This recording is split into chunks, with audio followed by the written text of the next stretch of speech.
परिस्थितियों में उस समय पर चरम सीमा पर महंगाई थी, चरम सीमा पर बेरोजगारी थी, चरम सीमा पर भ्रष्टाचार था और न जाने कितना उनके साथ देश के समाजवादी नेताओं को जेल जाना पड़ा, इमरजेंसी लगी।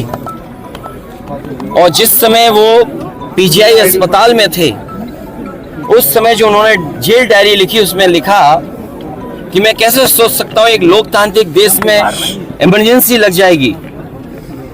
उसमें न जाने कितने लोगों को जेल भेजा गया, कई लोग कई वर्षों रहे और उस पीड़ा को, उस तकलीफ और परेशानी को जीवन भर नहीं भूल पाए। लेकिन जो नारा दिया था संपूर्ण क्रांति का, जो जगाने का काम किया था, उसमें परिवर्तन लाने का काम हुआ और किया जनता ने।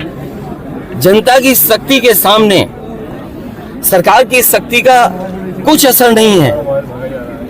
मुझे दुख इस बात का है कि पुलिस लगा करके यहाँ रोक रहे हैं, अधिकारी इस बात के लिए तैयार नहीं है कि किससे पूछें। तो कम से कम ये देश की और प्रदेश की जनता जाने और लोग जाने आखिरकार कौन रोक रहा है, कौन रोक रहा था। इसलिए मजबूरी में जिस तरीके से हर बार माल्यार्पण करने हम समाजवादी लोग आते थे, मुझे याद है जब उद्घाटन हुआ था, नेताजी यहाँ आए थे, नेताजी से मैंने उद्घाटन करवाया था।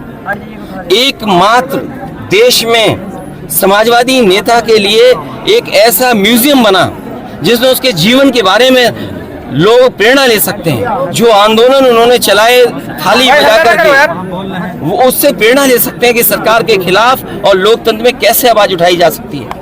आप आवाज दबाने का काम कर रहे हैं उन समाजवादियों को, आने वाली पीढ़ी को, जो देश के लिए कुछ करना चाहते हैं, सपना देखा है उन्होंने। ये वही म्यूजियम है जो पूरे उनके जीवन के बारे में बताता है, उसको बंद कर रहे हैं। अपनी कौन सी नाकामी छिपा रहे हैं, अपनी कौन सी ऐसी चीज छिपा रहे हैं जिससे जनता को नहीं आने देते। न केवल ये म्यूजियम जो पीछे बड़ी इमारत है, बड़ी बिल्डिंग है, जो कभी नेताजी ने, जॉर्ज फर्नांडिस ने और उस समय के समाजवादी लोगों ने इसका शिलान्यास किया था।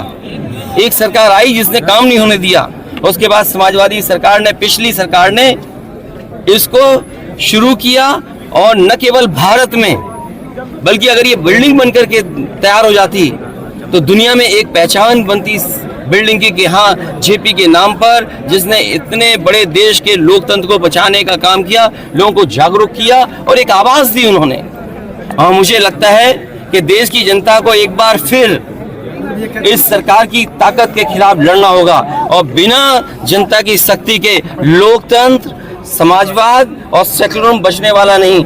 जो आवाज उन्होंने दी थी संपूर्ण क्रांति की, मुझे उम्मीद है कि सभी समाजवादी लोग मिलकर के आने वाले समय में लोकतंत्र बचाएंगे, समाजवाद बचाएंगे, संविधान बचाएंगे और उस संविधान को बचाएंगे जो बाबा साहब भीमराव अम्बेडकर जी ने हम सबको दिया है। और जिस समय बाबा साहब भीमराव अम्बेडकर जी का दिया हुआ संविधान इन्होंने बदल दिया, उसी दिन समझने हमारी आजादी भी ये लोग छीन लेंगे। क्या लगता है सर, क्या कारण हो सकता है आज के दिन माल्यार्पण? कब तक जाएगा, कब तक जाएगा? पत्रकार साथियों, उसमें तो आप में से भी बहुत से ऐसे लोग थे जो इस आंदोलन में जुटे थे।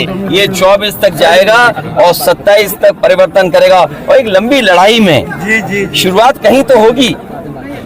एक लंबी लड़ाई में जो 140 करोड़ का देश है, एक लंबी लड़ाई है। अगर हम दुनिया के पैमाने पे देखें, हमारी शिक्षा कहाँ है, हमारे यहाँ आपके स्वास्थ्य सेवाएं कहाँ हैं, बेरोजगारी चरम सीमा पर। तो ये इतने बड़े देश